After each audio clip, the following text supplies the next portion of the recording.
My dad, who was a criminal defense barrister who defended a lot of murderers and who believed firmly in the fact that everybody has the right to a fair trial and that we're all innocent until proven guilty, which I think is a good way of approaching characters and storytelling, that everybody deserves a fair shot. Suspend your judgment for as long as humanly possible and be open. You can be a good person and kill someone and a terrible person and never getting a parking ticket your whole life. There's this kind of a questioning of morality. And it's that Renoir quote is that everybody has their reasons, that you understand them. You don't have to like what they're doing, but that you understand why they're doing it. There's a theme of this movie, too, that everybody's the hero of their own life. Hi, my name is Emily Mortimer. Hi, my name is Noah Baumbach, and this is the Screenplayed Breakdown. Hello, and welcome to the Screenplayed Breakdown. Today, we're here with Noah Baumbach and Emily Mortimer. Noah Baumbach is the co-writer and director of J. Kelly, and also the writer and director of Marriage Story, The Squid and the Whale, Frances Ha, and the co-writer of Barbie and Fantastic Mr. Fox. Emily Mortimer is the co-writer of J. Kelly and one of its actors, and she also created and starred in Doll and M, wrote and directed the BBC series The Pursuit of Love, and appeared in films such as Paddington, Mary Poppins Returns, and Match Point. To get started, could you introduce yourselves and just let us know how the idea of J. Kelly came to both of you and how you got involved in this project? Do you want to go You first? go first, definitely. I'm Noah Baumbach. And I asked Emily to write it with me. I'd had some ideas for it, but I wasn't really sure what it was. I sort of felt like it was something, but I wasn't sure what it was. And I brought it to Emily. It was like emptying my pockets on the table and saying, what do you make of all of this? And it really was when Emily got involved that it started to become a movie, a script. I'm Emily Mortimer, and I'm the person Noah was just talking about. The Emily referred to in the previous story, yeah. I received this information, this emptying of pockets, with extreme delight and curiosity. And when Noah first told me his idea, it immediately sounded like a movie that I'd like to watch. And especially knowing that he was the person that was going to be making it, I knew I wanted to watch that film. And so it was the sort of easiest thing in the world to say yes to. I just couldn't quite believe I'd been asked, but because if anyone had asked me who I would most like to come and ask me to write a film with them, I would have said him. Dream come true. And Yes. You've both written with other people, both on films and television shows. What did each person bring to the table that you think maybe you couldn't have written this on your own without? It's hard to quantify. I think it's really, there's a kind of third thing that happens between two people in a collaboration. There's the things you're saying, the things you're bringing, and then whatever cooks up between the two of you. And I think I always find it very difficult when people ask, like, who wrote what or anything like that, because it really does become a synthesis of both of our ramblings. And and it was a pleasure with Emily because we would just come to work every day and we would reread what we had done, or we would sometimes have homework and bring stuff in that we had worked on, and we would read that and we would just talk. And a lot of times we would talk about things that weren't even necessarily related to the script, but they would stimulate other things and the script had a lot of elements and things that prompted a lot of other kind of conversation about our lives, our kids, and every day was just a fun conversation. I mean, I knew from loving and knowing Noah's movies before I had met him or we'd started working together that he had a sort of God-given gift for dialogue, but it was amazing. I mean, so I, in a way, don't feel that I really helped with that part very much. I mean, sometimes I did, but I felt like Emily always plays down how much. No, I did. I can write dialogue, and it's fun, and it was especially fun with him, and I got more and more confident as we went along about sort of doing that. But there were times when I would just sit in just like sort of awe, and as sort of fully formed sentences and scenes would just pour out of him in a way that that doesn't really ever happen to me. Maybe once a year, or once every 3 years, one scene will occur to me like that. But to watch Noah do it was something really amazing, and it's a very sort of joyful thing for him, I think.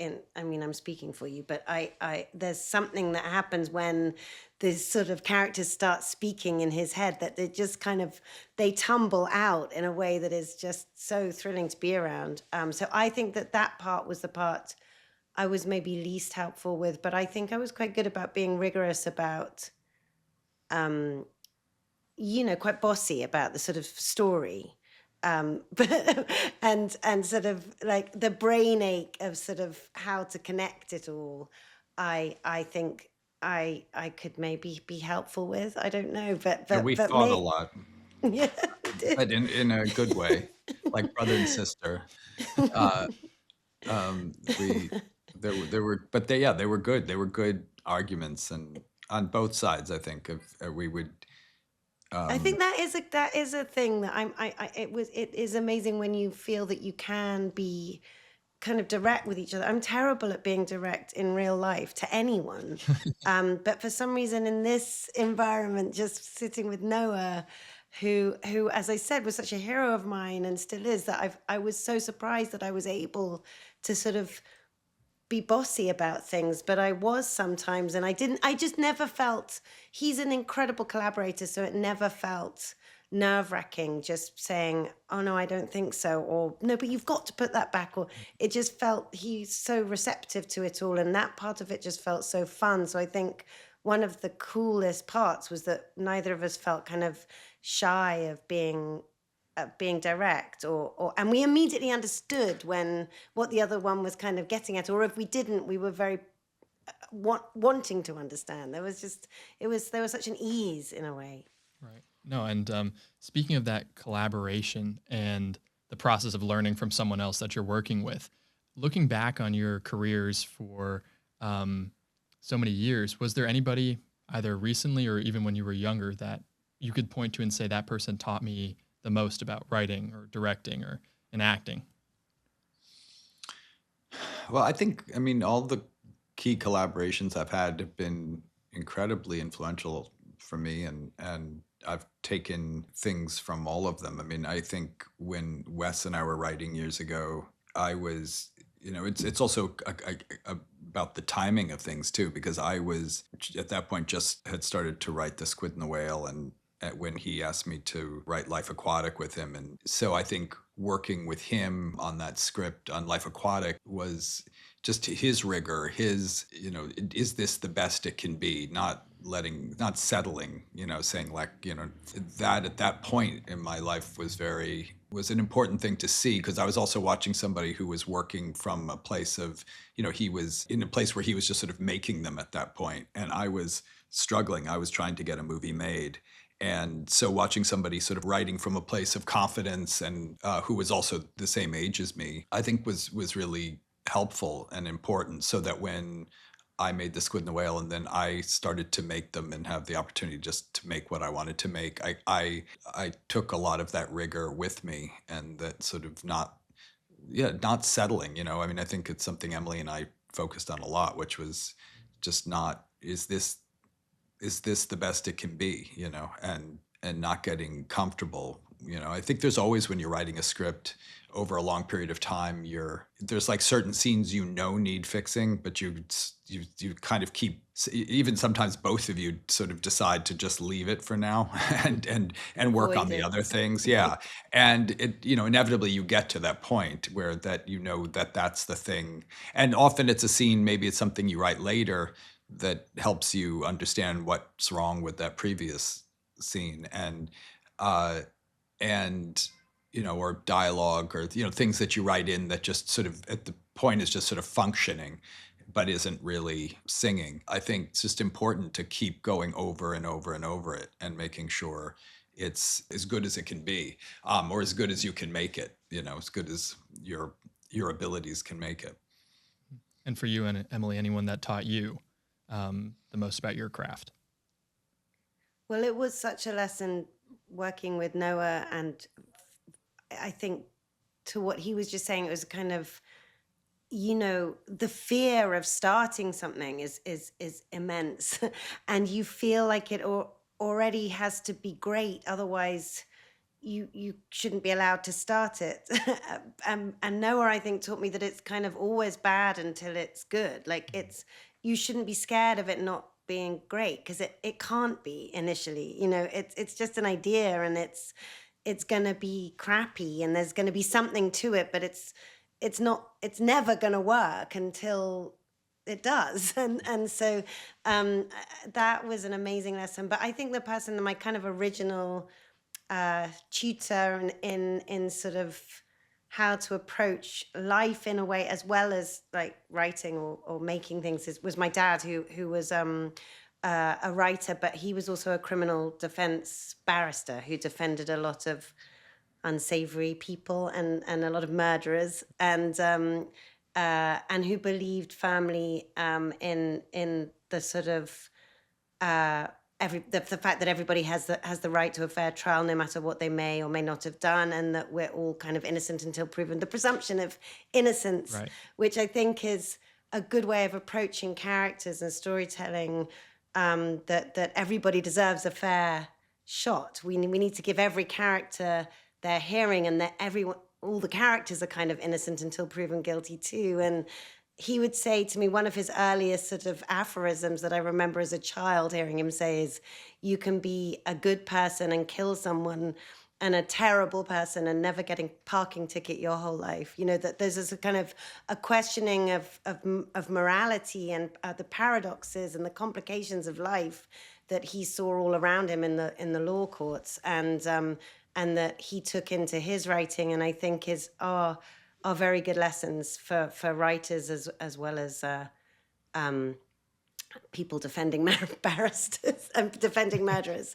It's the same thing. Just suspend your judgment for as long as humanly possible and be open. And he also taught me to cut out of a scene before you've overplayed your hand, which is something that he had to do in the dock. As he was cross-examining murderers or people he was defending in the dock. It's just like never ask too many questions. Get out before they've given up too much, Right. and made the jury hate them.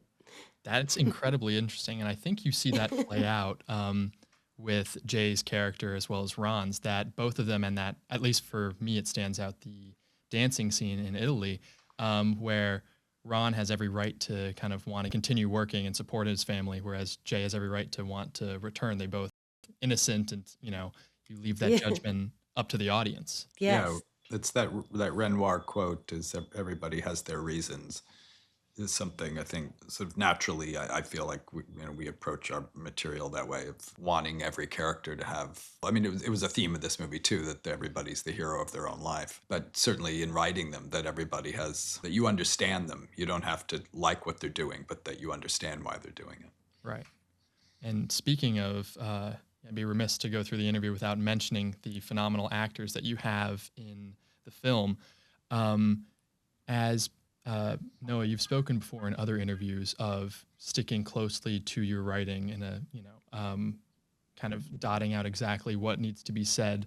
But with working with such renowned actors, where does that creativity come in on their part? Is it the blocking, the emotion? What is it like working with someone when trying to stick to the page closely? Well, I mean, I don't really think of it any other way.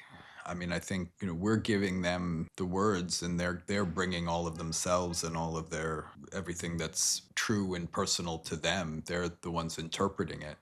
The lines are, Emily and I worked hard on the dialogue, but it's so that it has a rhythm, it has a kind of musicality that I think when performed, it doesn't work to play off of it or to add or to, I mean, we've already explored all of that stuff. Right. We've cut all that stuff. It doesn't mean that in rehearsal, if an actor doesn't have a good idea or a funny additional thing or something else, that we won't put it in. And, I'd be a fool not to take those ideas. I mean, also, I often bring the actors in while I'm writing so I can talk to them about the characters and about the scripts, about the script itself. And so a lot of their stuff kind of finds its way in anyway, even Right. in the development of the writing of it. I mean, I think they have more freedom if they're delivering the lines as written than if it's a kind of loose, say whatever, put it in your own words, say whatever's on your mind. I mean, that works for some people obviously brilliantly, but I think part of, for me as a director, the way I understand if a scene works is if it sounds right. I, as a director, I'm interpreting the script. Even though I've written the script with Emily, I'm still there to interpret it and to listen to it. And so I think it is kind of how I know if the scene's working, is if it sounds right. And often if an actor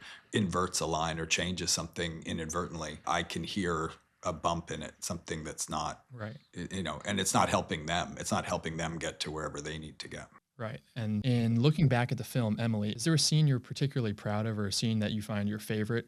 Oh God, that's there are so many that I love. I mean, this final scene with George Jay at the tribute, which is the kind of final destination in a way of the movie. It is amazing watching it and thinking in a way, partly just because when you watch it as somebody that helped write it, you think back on all the incarnations and all the different variations that went through our minds and that we talked about over and over in order to get to that point. But then there's always some kernel of it that was always there, and one being the line that George says at the very end, "Can I go again? I'd like another one." And then, but also this montage that we always kind of knew we were going to do, and just sort of seeing it and thinking that we talked about that really right at the very beginning, that these were going to be real clips from the real movies, and I don't know, and then the scene with the girls when Jay looks at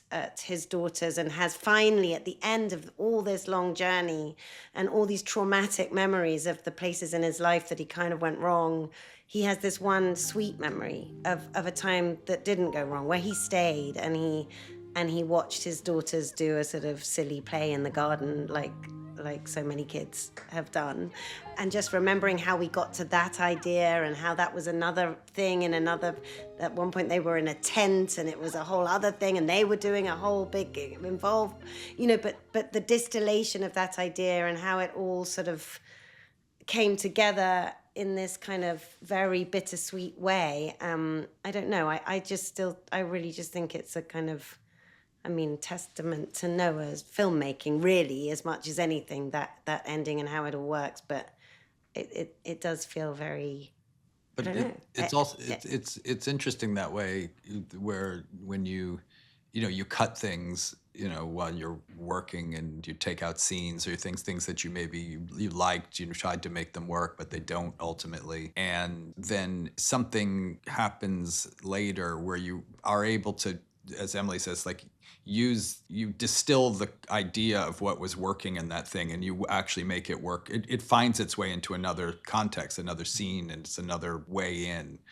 And I feel like that happens a lot over the course of writing, where these things find their way back. Sometimes it's actual, like you cut a line you like and then you find, oh, I can put that line here later or something like that. But often it's not. It's like it's not. It just finds its way back in another form. It's like reincarnated in some other in some other life, Right. in a scene somewhere else, in another character.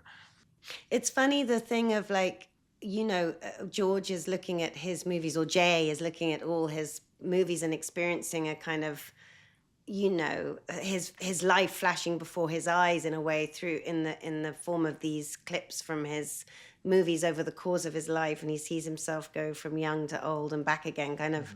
But when you write something and you watch it, you remember, you have kind of a similar experience where you remember all the different places you were.